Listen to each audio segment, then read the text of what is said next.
दरम्यान राज्यामध्ये अतिशय चिंताजनक परिस्थिती आहे। मिसिंग लिंकच्या कामाची पारदर्शक चौकशी व्हावी, खासदार सुप्रिया सुळेंनी ही टीका केली आहे। नैसर्गिक परिस्थितीचं राजकारण करू नये, मंत्री शंभूराज देसाईंनी वक्तव्य केलं आहे।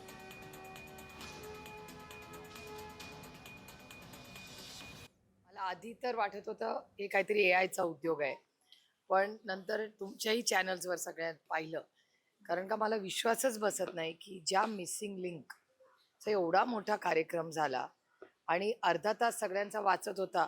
शेवटी आम्हीही सगळ्यांनी त्याचं कौतुक केलं की अरे वा, सगळ्यांचा वेळ वाचतोय, चांगली कॉस्टमध्ये पडूया नको, कारण का तो एक वेगळा विषय आहे।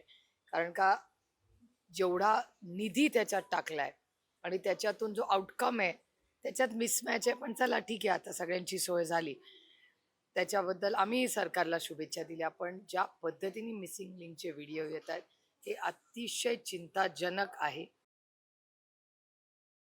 मुंबई पुन्हा रस्ता बंद करण्यापाठीमागं प्रवाशांची आणि नागरिकांची जनतेची सुरक्षा याला आपण प्राधान्य दिलेलं आहे। स्थानिक परिस्थितीनुसार तो निर्णय घेण्यात आलेला आहे। तो काय कायमस्वरूपी नाही, दरडी हटवण्याचं काम देखील सुरू आहे। आणि आपण पाहिलं असेल, प्रमाण एवढं मोठं आहे पावसाचं। आज जवळपास तिसरा दिवस आहे, म्हणजे आजचा चौथा दिवस आहे, रेड अलर्ट आहे। आणि त्यामुळं एवढ्या मोठ्या प्रमाणात येणाऱ्या पावसाचे लोंढे जे आहेत त्यामुळं अशी परिस्थिती निर्माण झालेली आहे। तरीसुद्धा कनेक्टिंग लिंकमधलं जे दरडीचा भाग ढिसूळहून खाली आलेला आहे तो हटवण्याचं काम युद्ध पातळीवरती सुरू आहे।